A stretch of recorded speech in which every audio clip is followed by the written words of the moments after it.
Today we are bringing the garden into our kitchen with why a pollinator garden may be perfect for you and your family. We have urban horticulture agent and master gardener coordinator Nicole Pinson.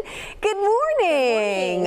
So I'm the daughter of a master gardener as well, but unfortunately I didn't get all of her smarts with it. I'm still learning. All right, we'll help with that. Yes, please do. And this is the first time I've heard of an actual pollinator garden. This is so cool. So what is the purpose? Why would someone want one of these? Well, a lot of folks know about butterfly gardens and they want to plant a butterfly garden to bring in butterflies, but sometimes they may not realize that pollinators are just as important, and a butterfly is one kind of pollinator. I was going to say, so what are other pollinators that maybe don't get enough attention as they need? Maybe a bat or a hummingbird or even a wasp or a fly. So even kids may not know that a wasp or a fly is a really important pollinator. I was just going to say, do we really want wasps? We want some. Okay. And they're not always stinging. Some of them are very tiny. Some of them are very beautiful in different colors. There's so many different kinds of insects. But most people are concerned about bees, and honeybees in general are in the news. So if you because the population's declining, correct? And there's a lot of factors that cause that. But one of the factors is actually poor bee nutrition, because there's not as many flowers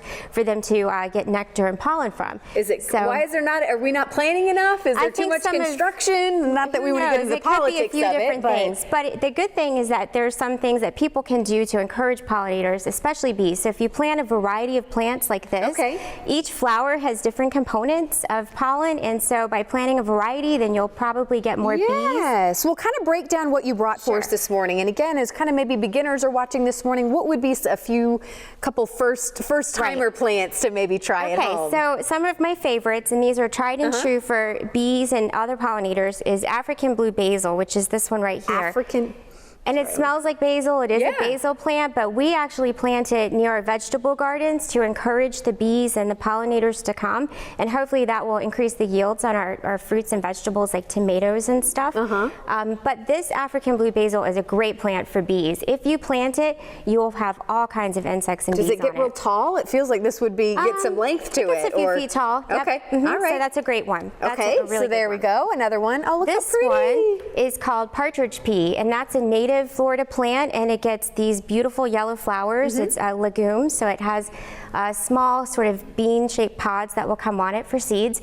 But the great thing about this is if you have it in your garden, not only is it bright and cheerful, but you'll always have pollinators and insects. It's a magnet for them. Oh, so really? That is a good one to have. Do these do well in the summer? It's very hot here. These are okay to plant this time of year? It is. In fact, before I came here this morning, I went to the extension office garden and I picked all of these, and I felt bad because many of them were covered in bees and wasps and all kinds of good stuff. You're taking their nutrition. I think but we're encouraging more people to do the same. We are. It's for the greater good. Even butterflies. Butterflies were all over the garden as early as 7:30 this morning. So wow. Okay. Any other ones that we should highlight or get people? Actually, there's a Lara flower in front of the vase, and that is this one. Oh, this one right here. This is cool. That one is a really great plant. It almost is a weed, and in fact, you might find it growing along roadsides. But the good thing about it is it has very tiny flowers that attracts a very important wasp called a Lara wasp, and the Lara wasp will go after mole crickets. But in addition to that Lara wasp, it just gets all kinds of bees and other insects. So don't forget tiny, tiny flowers and white flowers and just a variety. Think about this bouquet and plant a variety if you want pollinators. I love about the extension office is you guys are so willing to educate. That's what you love to do. It's your passion. It is our passion. You actually made a garden. This is where you got this stuff from with the Girl Scouts, right? We did. My colleague Lynn Barber and I just finished a grant project where we had 3 girls that are Girl Scouts, and they were obtaining their silver award.